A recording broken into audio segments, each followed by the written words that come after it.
Creatures of the Night, it's your girl Tati. Let's talk about New Japan Climax 35, Night 11. Finally had a couple of things that made me happy. So let's talk about the results. We started off with our tag team action. We had Yoshihashi teaming up with Sho Mikado to go against our boys from the Don Callis family, Rocky Romero and Konosuke Takeshita. And just want to know, like, Uncle Don, if you're not going to be over there, why not, like, hire me to be, like, the mascot or the, the cheerleader of the group or something? I don't know. Like, they look like they're missing somebody out there. And to be honest with you, if it wasn't for Okada with the unified titles right now, I do think that I could honestly see Don Callis over there, being supportive of Takeshita. But whatever, that's neither here or there.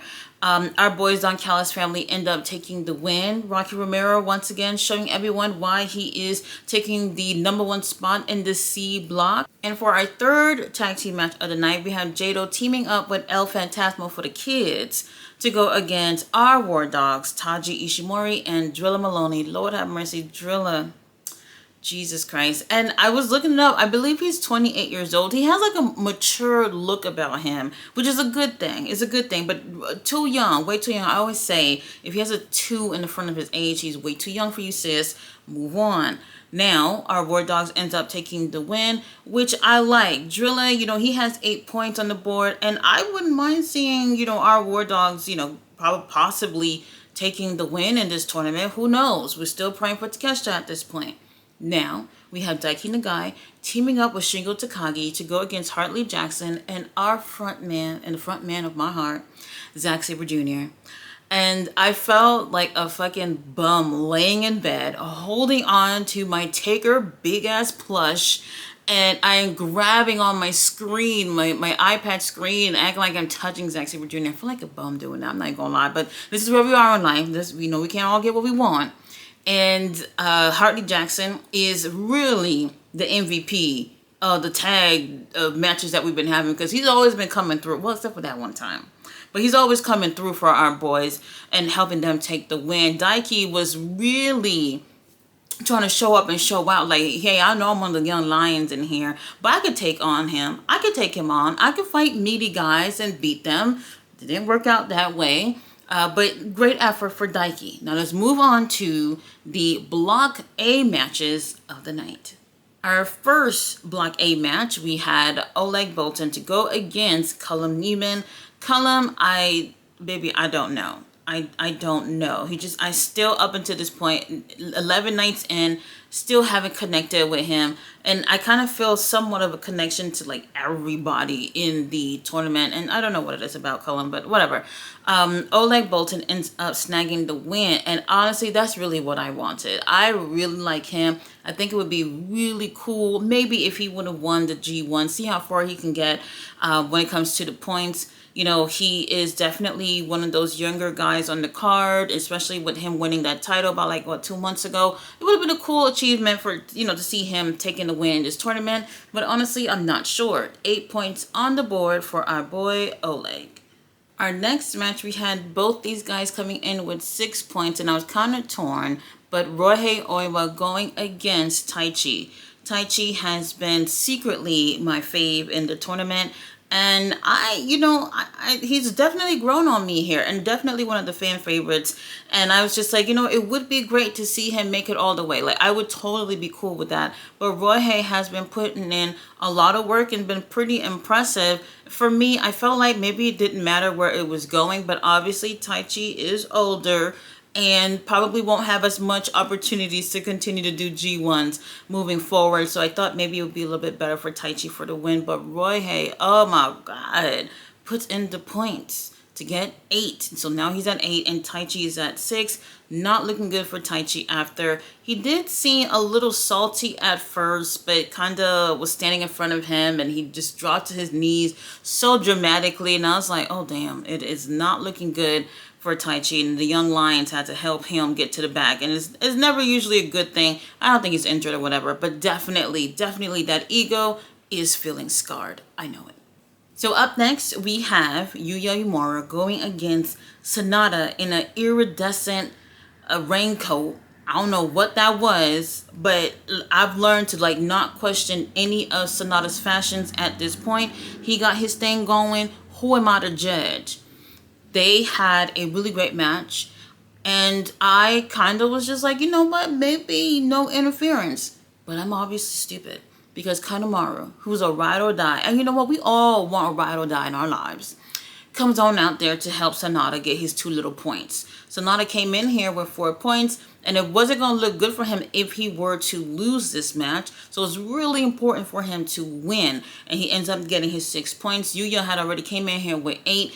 Not to say that he should have lost or anything, but it was more important for Sanada to win, for him to continue to possibly maybe get up there to catch up with everyone else. Like, he literally has to win every other match that he has going on from here on out, and we can see what we can do for him at that point. Now, our next match, Evil comes out to the ring, and it's pretty dark, and I couldn't tell what was in his hand, but I know something was there, and the cameraman gets real close, and we see it's a dog collar, and I was like, oh, that's what we're doing? And his opponent is David Finlay. David Finlay runs from backstage and attacks Evil from behind and said, bitch, I ain't waiting for you to get to the ring. I'm not waiting for them to play my music. I'm going to fuck you up right now. And I was just like, yes, this is what I want. Not only did he come out there and attack Evil, but we had Gato out there as well to make sure that we can have things a little bit even, Evil and them, there was still a little bit more House of Torture members, but at least someone else came out there and pretty much was playing their game. And I was like, where was this entire time? Night 11. And finally, we're putting our thinking caps on about this whole House of Torture situation. I don't know, whatever. Before the match actually got started, David is attacking and throwing Evil all over the building, which was a good thing. And then we finally get them in the ring, and obviously the bell rings, and it officially has begun. Nothing but cheating left and right. House of Torture obviously had more people, and honestly, I was just like, David seems to be a little bit more prepared mentally about this, at least coming into the match. So I was fingers crossed, obviously. Evil came in here with 8 points, and David with 4. He absolutely needed to win this, because there's just no way like we can save him for him to continue with 4 points if he would have lost this match. And somehow, some way, David ends up pinning Evil, and then right when he was going to win, he literally was going to win after bopping his head with a shillelagh, and then referee counts 1, 2, and it was about to be a 3, and David lifts up Evil big ass head and said, no. Then he hits his finisher onto Evil, and then pins him 1, 2, 3 for the win. And I was so relieved. I was like, where was this all this time? Like, everybody has just literally been ignoring the whole House of Torture thing. And then finally, the War Dogs, well, only 2 of them, finally came together and said, hey, not tonight. We really needed these points to continue to move on into the competition. And David Finlay with 6 points. And for our main event, Yota Tsuji, Lord have mercy, to go against our president, Hiroshi Tanahashi. Tanahashi needed this win. I don't want to say needed. He needed this win specifically because he has 99 G1 Climax wins coming into this. So this was really important for him to win, that match. And Yota Tsuji was just like, bitch, I don't know about that. You're not going to get that win on me. And they gave us the match of the night. President Tanahashi is like, look, I'm putting in the work. Retirement's a few months away, but I'm giving you my all, and I really did appreciate that. However, for the win, President Tanahashi with 3 splashes from the top rope. 3 back-to-back, and Tsuji pretty much just laid there and just took it, like some of us would. And I was just like, oh, this like this is how we're doing it? Okay. The crowd was absolutely, going nuts and goo goo gaga over it, because they obviously know how important this is. If Tanahashi ends up pinning Yota Tsuji for the win, then that's his 100th win. And they're making a lot of noise. Probably the loudest I've heard them. Maybe not the loudest, but one of the loudest times that I've heard them throughout this entire competition. And our president ends up taking the win. This was a really great main event. And finally, 100 wins for our president. What really got me was after the match, President Tanahashi gets out the ring. Well, after he gives a air guitar performance, he gets out the ring, and all the fans, like everybody, got out their seats and ran to the barricade to touch him, to hug him. I ain't never seen anything like that. That rock star godlike status of the women and fucking falling to their feet and just acting a fool and everything. I was just like, holy shit. Like, I mean, I met President Tanahashi, but it was a meet and greet situation. So it was like standing my black ass in line and waiting till I got to him. So I didn't have to go crazy about it. But this right here, just seeing how the men and women going crazy about our president, I was just like, wow, this is fucking insane. To be like having this in your career is absolutely fucking amazing. Now, after he pretty much done took pictures and sweat all over everyone's towel, he ends up making his way to the back. And I had to give it to Japan. I hear a lot of things about Japan and cleanliness, but I kid you not. After President Tanahashi does his backstage interview, they like they always do. After that last interview, they pan back to the Japanese commentators. When I told you the entire arena, at least from the shot that we were able to see, was clean. I didn't see a water bottle on the floor, a bag of chips, a hair follicle, nothing on the ground. All the chairs was nice and neat. After that chaos of everybody jumping over to go just to breathe the same air as President Tanahashi, I couldn't believe it. I was like, yo, like this is not even 5 minutes. I could not believe it. Everybody was gone. Everything was nice and neat. Like they could literally do another show for something else right after that with no problem. I couldn't even believe it. I've never seen that in the U.S. Never seen that in the U.S. No matter what it is, it's upside down leaving these wrestling shows, which is insane.